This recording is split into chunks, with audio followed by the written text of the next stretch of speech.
How's it going, everybody? It's Stas here, and in this video, we're going to be doing an overall market update, taking a look at the Dow Jones, the S&P 500, and the NASDAQ. We're also going to be doing a trading update, talking about what I personally did today in the markets, as well as some stocks and ETFs that I'm watching and looking to trade right now in the middle of December, heading into the new year here in January of 2020. And as you read in the title, guys, yes, there's one stock in particular that I see is breaking out here, and that I actually nibbled a couple of shares of this stock for a swing trade. And I'm going to share with you all what that stock is here in a couple of minutes. And I'm also going to break down the natural gas report, UGAS, DGAS, how that influenced those two ETNs, and my plans regarding that. So if you enjoyed this video, all I ask from you is to simply go down below, hit the like button, and consider subscribing if you want to see further content from me. And if you guys want 2 free stocks from Webull, I have an affiliate link down below, and if you sign up through that link, deposit $100 into the account,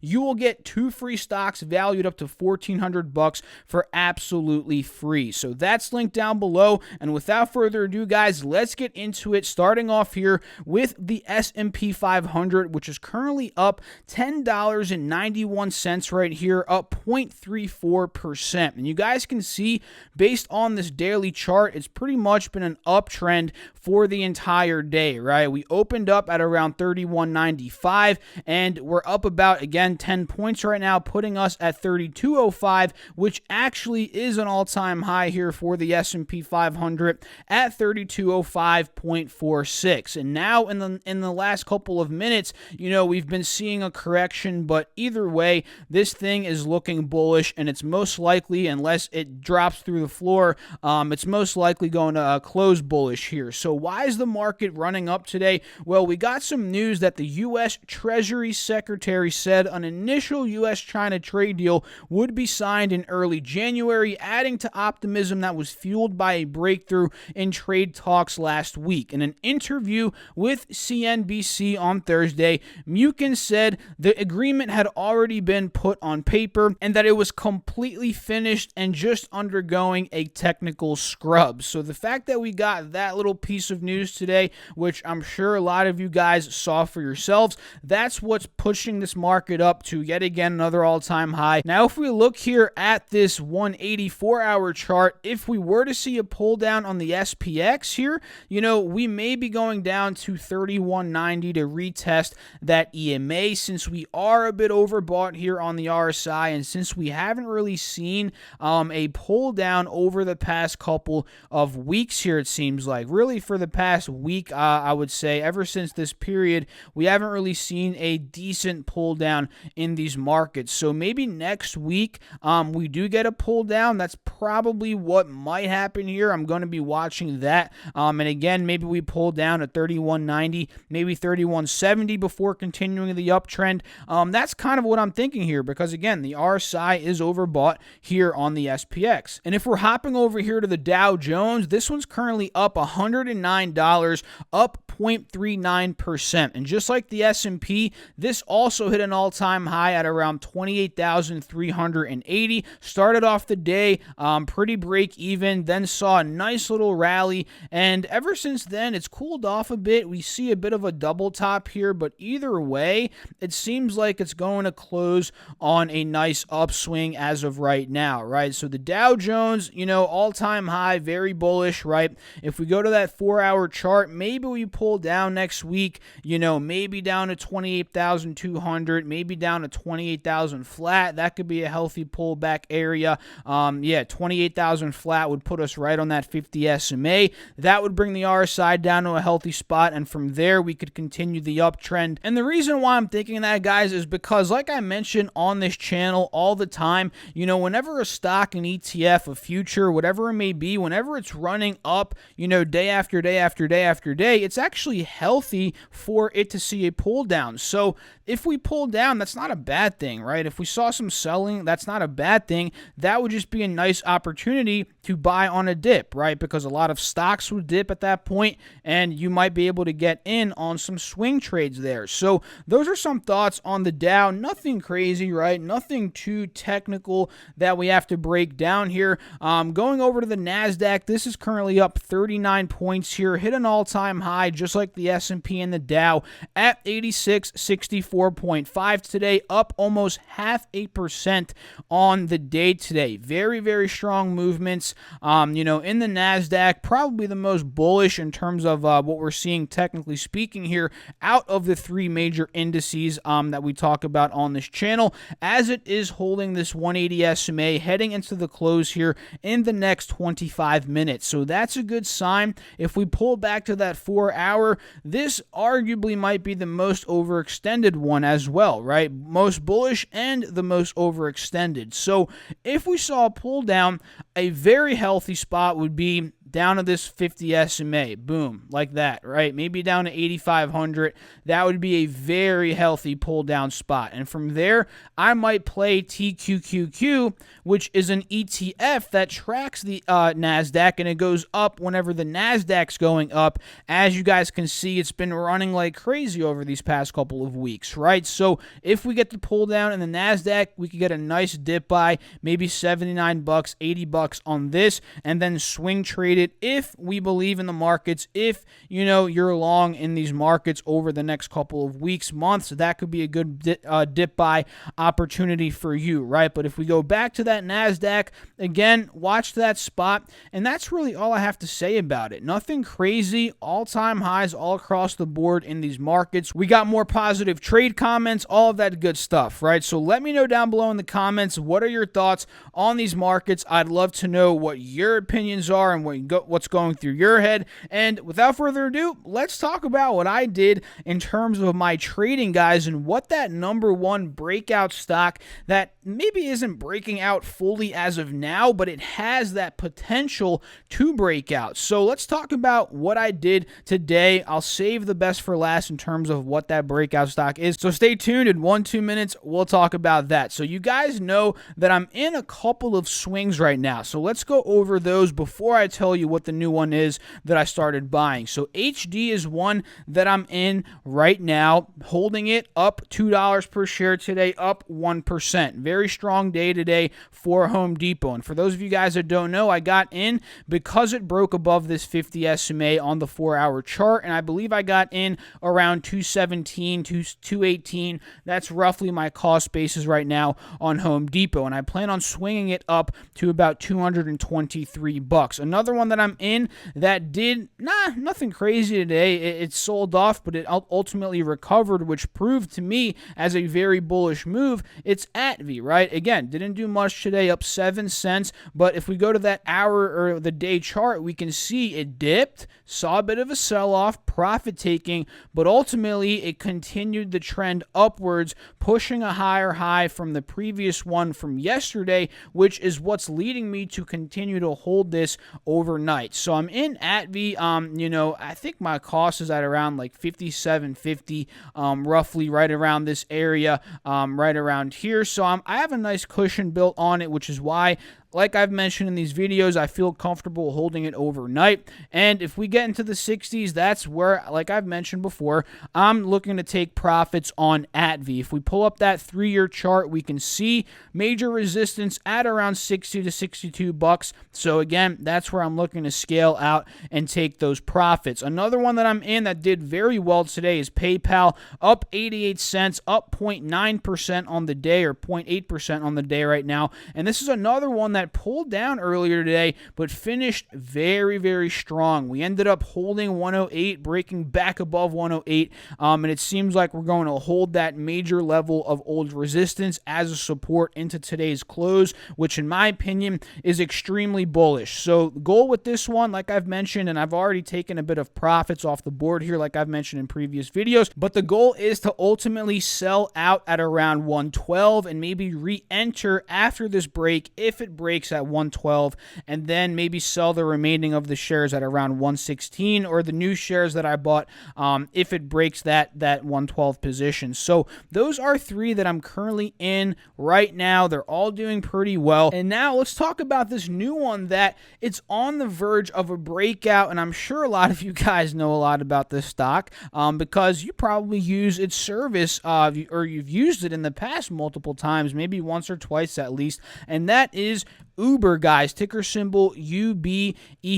And you may be thinking to yourself off the bat, Stas, you're going against your golden rule here of swing trading stocks that are only uptrending. And that is true, right? Sometimes I go against my rules, but only in certain circumstances I do this, right? And I do this because I see potential in certain stocks that have just been beaten down over the past couple of months so heavily, and I see potential in this particular stock, right? Sometimes stocks come around, again, that have been beaten down so bad that they're due for a reversal. And in my opinion, that is Uber here. And with the price action ever since their last earnings report, you know, it's been quite positive, right? We've bottomed at $25. Seems like we've been reversing out of that, right? You know, in terms of that lower low, lower high, we've been making higher highs and higher lows instead, which is why we're seeing this, the beginning of an uptrend here. And now we're breaking out of the moving averages, which is that first step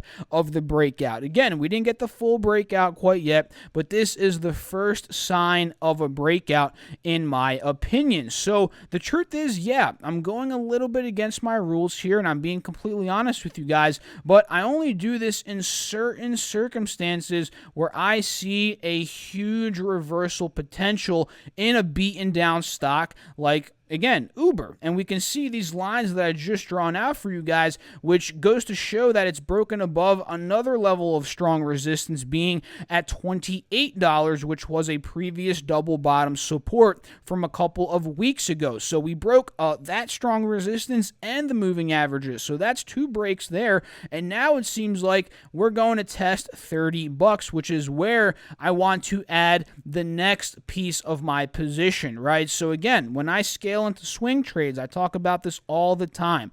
I'm not going in all the way right off the bat. So if I'm going in goal position size, let's say $20,000 into Uber, let's say for example, I'd buy maybe $3,000, $4,000, $5,000 at a time, and then add more if it continues to go up. That's a way that I mitigate risk, because let's say if it dumped here, I could just cut my losses and be like, okay, I was wrong, and I wouldn't lose as much money because I'm only in with a smaller amount of the goal position. So again, I'm in a little bit here, plan on adding more on the break above 30, and I think if it breaks 33, that's where the full-on breakout is really going to be occurring, right? And from 33, guys, we've seen analysts raise their targets here on Uber, you know, to $50, $60. Who knows, right? Who knows? That could come to reality. From there, on the break above 33, we have a huge gap to fill up to, let's say, $40. Maybe back into the low 40s, mid 40s. But before we get ahead of ourselves,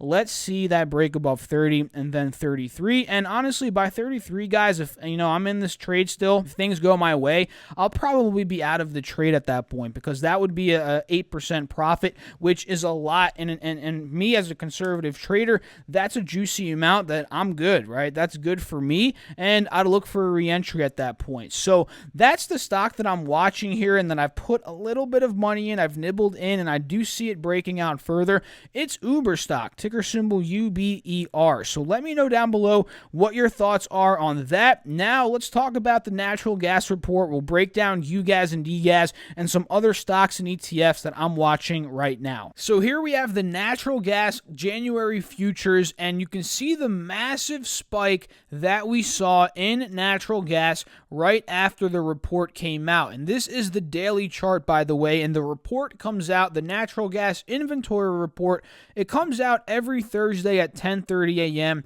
Eastern Standard Time. So in terms of that, we typically see a lot of price action around the report. So the fact that this went up so aggressively, that's telling me the report has to be bullish, or at least the initial reaction to the report was bullish, right? Because we went from 224 up to around 230 in the matter of 5 to 10 minutes. So let's take a look at this report and see what ended up happening today, or really in the past week. Well, not really this past week since it's delayed. It was actually the week before this past week, but either way, you guys know what I mean. Let's talk about what this report is saying. So overall, we had a 107 billion cubic feet, BCF is what it's known as, withdrawal of natural gas, and that's split amongst all of these different regions. And right off the bat, you can see in every region we actually saw a withdrawal. I believe last week we saw an injection in a couple of regions, but this week in the East we saw a 29 BCF withdrawal. We saw a 40 BCF withdrawal in the Midwest, 7 BCF withdrawal in the Mountain, 3 BCF withdrawal in the Pacific, 26 BCF withdrawal South Central, salt, non-salt, -2 and -24 BCF withdrawal respectively, getting us to that net change being 107 BCF in terms of week over week net change in inventories. So if we go down here to the summary, we can see this represents a net change, like I said, of 107 from the previous week. And if we want to see how the stocks are in terms of the inventory compared to last year and the 5-year average, we can see stocks were 618 BCF higher than last year at this time and 9 BCF below the 5-year average of 3420 BCF. At 3411, which is where we are now, total working gas is within the 5-year historical range. So like we've been mentioning in these videos, and I'm sure if you've done your research, you know this as well, we have a lot more production of natural gas, a lot more inventory in general than we did last year, right? Again, 618 BCF higher than last year, which is why we've been seeing these depressed prices in natural gas. While last year, we didn't have as much production, demand was higher, we saw the huge squeeze in the price. That's kind of how it works, right? And in terms of the price action, the price reaction, should I say, this was because analysts were expecting around a 90 to around a 93 BCF withdrawal of natural gas. And again, it came in at 107, which beat analysts' expectations in a way on the bullish side, which is why we saw that massive pop, because it came in, more was used than the analysts were expecting in a sense, right? So we saw that massive pop, and from then we saw the continuation kind of this uptrend. But overall, we're getting resistance at this level at around 229, 230, because if we pull out a bit, you can see on this hourly chart, we're still in a downtrend, guys. Although we got a bullish report today, we're still downtrending below that 50 SMA and that 180 SMA, and watch out for this bearish cross that we're starting to see form here on natural gas, where a smaller time frame moving average crosses below a larger time frame moving average. In this case, the green line being the 50 SMA, crossing below the yellow line being that 180 SMA. So that's not a good sign.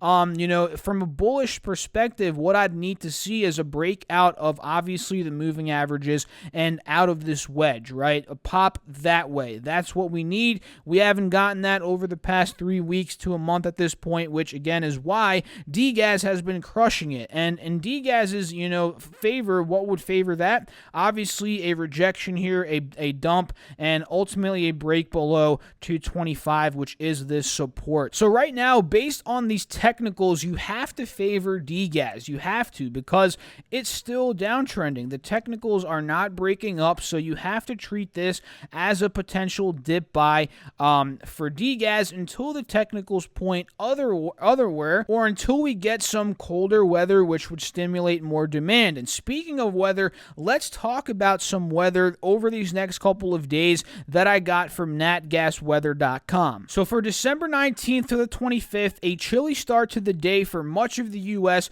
with lows of -10s to 30s for strong national demand. Reinforcing cool air will continue across the Northeast late in the week with highs of 20s to 40s, while the rest of the country is expected to warm above normal with highs of 40s to 70s as upper high pressure rapidly strengthens. By late this weekend through mid next week, national demand will become very light over most of the U.S. with much above normal temperatures outside the unsettled West. Overall, demand will be easing to moderate, then low. So pretty much, it's cold right now. I'm not going to attest to that. I'm in New Jersey, like I've mentioned. It's pretty freezing outside today. Then it's supposed to get more moderate, or rather warmer, which is going to stimulate moderate to low demand. So that's kind of what you can expect here over the next couple of days for weather. And again, in terms of what I'm picking, DGAS, UGAS, in the short term, as long as this downtrend is down, guys, and let's be honest, it's down, DGAS is going to be in favor. So let's talk about some other stocks that I have here on my phone that I want to share with you all. So the first stock I'm watching here is Shopify, and we've been calling out Shopify on this channel, guys, for weeks at this point, and I've made a good amount of money on Shopify here over these past couple of weeks, and honestly, although it's ran up so much, I still see potential in this to rally up and even past these all-time highs here at $409. And with today's price action, I'm actually liking this. I'm liking this healthy pullback. We clearly got rejected at around 400 to about $402, and now we're trading at around $393. So that's good because that opened up a nice $10 per share profit margin potential, from that resistance. And let's say we pull down even further, maybe go down to 380. That could be a spot where we meet that 50 SMA and this old resistance as a new support, which would open up even more potential for Shopify. So watching this entry on a dip, again, maybe 380 to 390 in that general area, I believe we could find an entry point for Shopify. And again, very bullish. I see this thing going up to 400, at least back to 400, and most likely breaking $410 per share. But don't take my word for that, guys. That's my opinion. Do your own research, do your own due diligence. Do not buy anything based on my opinion. The next one that's worth watching here is FedEx, and this is kind of like an Uber stock where it's gotten slaughtered. It's not quite yet reversing like Uber. It actually just got slaughtered even more, but eventually it might reverse. So I'm watching it. It's on my radar, especially if we find support anywhere between 130 to 140, that general area, right? And especially if we get back into those 150s, because from 150 up to 167, 170, that's a huge gap that we can fill and profit on, in this horizontal pattern that it's pretty much completed multiple times since being in this channel multiple different times. So that's around a 10% potential for profit from 150 up to 170, and that's where I'm looking for FedEx to go before I even consider entering it, right? So 150 needs to break and most likely into the 155s before I even consider it. So Netflix is one that exploded yet again today, guys, up almost $12 per share, up almost 4% on the day, and we called out Netflix right here 2 days ago, if you guys remember. $298, $300 per share at the higher low bounce on the 180 SMA. We called that out, and the past 2-3 days, it's been crushing it. So let me know down below, actually, if you guys, anybody, was able to catch this, because I personally was not. I called it out,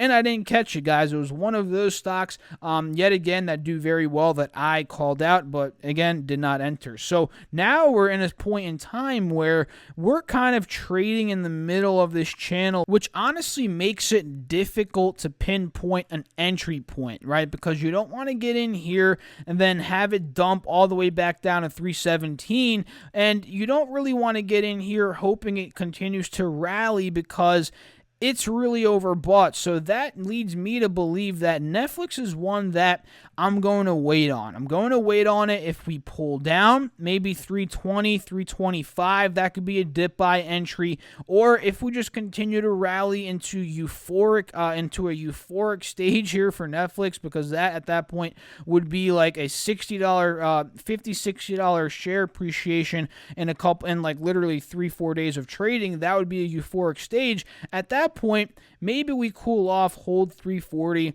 Maybe we pull down, hold 330.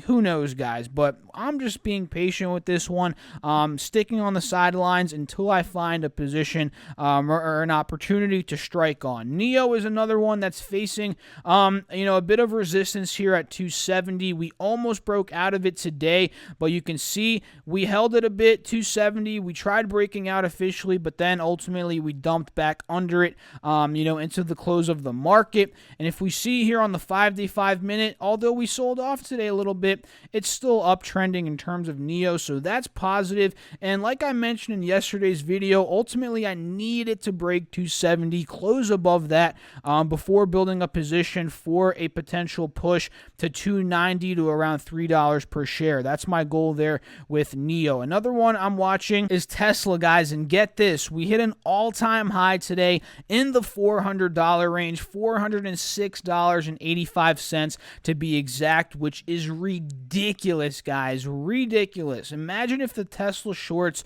knew 6 months ago that in 6 months Tesla's going to be $400 per share. I bet you they'd be like, no way, there's no way that's going to happen. Well, now Tesla's at 407. That is ridiculous, and this is getting to a point where it's so overbought at this point where I'd need to see it pull down at least to 390 before even considering an entry point. So I figured to mention it in this video. Although it's not the best opportunity right now, it's still worth watching because the momentum is so to the upside. It's so bullish. It's worth watching on any pull down, in my opinion. And two other Chinese stocks other than NEO that I want to mention that have been hot are Alibaba, BABA. This is one that hasn't pulled down at all, it seems like, over the past couple of weeks. A pull down of the 50 SMA, in my opinion, would be a buy signal here on Alibaba. And Tencent is another one that's just been ridiculous, guys. This thing's up, like 15% in the past couple of days. That's just insane. So Tencent, Alibaba, both are overbought, both very bullish, but they're worth watching here as optimism surrounding the trade war continues, because that's what's pushing these stocks up at the end of the day. I feel like ever since that little deal that we came to a week ago, these stocks have been crushing it, right? So they're worth watching. And the last one, obviously, we already talked about it, but why not mention it again, is PayPal. I'm in it. We pulled down today, held 108. I see a lot of potential in this one breaking up to 111, 112 here over these next couple of days. So that's pretty much it for this video, guys. If you enjoyed it, feel free to go down below, hit that like button, consider subscribing if you want to see more content from me, and don't be shy. Let me know in the comments any thoughts you have after watching this video, any stocks you're watching, your thoughts on the markets, impeachment process, trade war, anything. Drop it down below in the comments. I'd love to know what you think and interact with you. And don't forget, if you want 2 free stocks on Webull valued up to $1,400, I have an affiliate link down below where if you deposit $100 using that link, you get 2 free stocks valued up to $1,400, and I actually get 1 free stock as well. So I appreciate everybody out there watching. As always, I'll catch you in the next video. Peace out.